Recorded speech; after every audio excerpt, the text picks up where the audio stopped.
Olha só, para saber qual é a orientação de um jornal, a melhor coisa é você ver como é que é a primeira página, a capa, dá determinada notícia. Aqui, por exemplo, temos a Folha de São Paulo, na quinta-feira posterior aos protestos, dando com grande destaque a manchete dos protestos e a foto, uma foto até bonita, da Avenida Paulista cheia. O Estado de São Paulo, na primeira página, bota essa foto aqui, que é uma foto de gente que não pode subir a escada do metrô numa determinada estação, porque tinha greve, a greve fazia parte do movimento. E a chamada, o texto, era assim: o dia de protesto contra a reforma da Previdência e Trabalhista reuniu milhares de pessoas em diversas capitais. E daí para frente só negativo. No Rio houve confronto com a polícia. Em São Paulo amanhã foi difícil para 2,5 bilhões de usuários de ônibus e trens, segundo a estimativa da prefeitura. O trânsito ficou caótico, etc, etc, etc. E na página de Metrópole, como é chamada lá no Estadão, só falava da dificuldade do paulistano para se deslocar, etc. Claro que um protesto de razoáveis proporções que seja vai provocar problema de congestionamento, principalmente se for, como no caso, iniciado de manhã por greve de motorista de ônibus, como foi o caso. Então, tem um custo, né? Mais um jornal diz assim, ó, estão protestando contra essa reforma aí, pelo menos do jeito que ela está proposta. E o outro jornal diz, olha o que o protesto causa, além de embutir outras ideias, que é o seguinte: o protesto é uma injustiça contra esse bravo governo Temer que quer consertar a economia.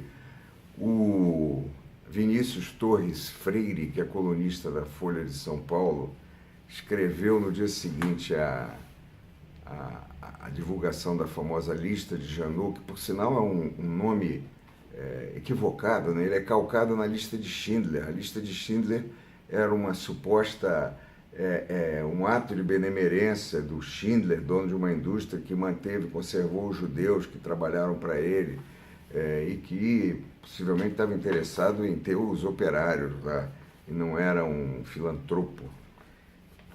Mas esse filme acabou sendo o filme que apresentou o chamado Holocausto, cujo nome verdadeiro é Extermínio dos Judeus da Europa, para o grande público, pelas mãos do diretor famoso, cujo nome agora não me ocorre.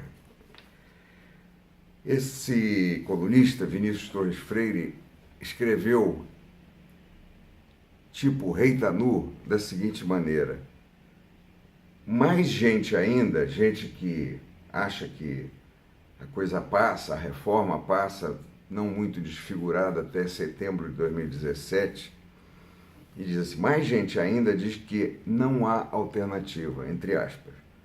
Não há alternativa a Temer. Parêntese, doutrina, aspas, é o que temos, fecha aspas, fecha parêntese. Se Temer cair via TSE, cai mais tarde, depois das reformas, entre aspas. Não há alternativa para o Congresso a não ser tentar estabilizar a economia aprovando reformas, entre aspas. Quer dizer, aí está tudo dito, né? O chamado mercado, ele conversou com uma meia dúzia de pessoas do dito cujo, e eles disseram, não, essa coisa de lista do Janot, isso não vai atrapalhar, isso já está precificado, já está dentro do cálculo. Outra manifestação que põe a nu o estado que está de espírito e os fatos que estão ocorrendo no Brasil hoje e que começa a ser realmente percebido é do José Roberto Toledo, que é colunista do Estado de São Paulo. Ele escreveu uma coluna com um texto feliz chamado Tarjaram a Suruba, ou seja, botaram tarja nos nomes de pessoas citadas em depoimentos, delações, sei lá, colaborações. Suruba, por sinal, seria o título de um livro que poderia ser escrito sobre a atual situação brasileira, em homenagem ao emissor dessa palavra, que foi o Romero Jucá, e que é totalmente representativo da situação política, do estilo político que é presidido pelo Michel Temer. E o Toledo diz: cobrir palavras de preto não encobre a história que elas contam. Pior, reforça na opinião pública a ideia de que estão a lhe ocultar a verdade. Todo mundo sabe que teve Caixa 2, que teve outras coisas e tal. Então, esse é a colocação do cronista, que desvela toda uma realidade que o jornal tenta equilibrar no estilo vamos salvar a reforma. A reforma é muito importante para consertar o Brasil, porque, afinal de contas, a derrubada da Dilma foi feita em nome dessa mágica que seria operada por um grupo constituído, chefiado pelo Michel Temer e integrado por Gedel Vieira Lima, Romero Jucá, Eliseu Padilha, Moreira Franco, etc, etc, etc. É cômico. É isso.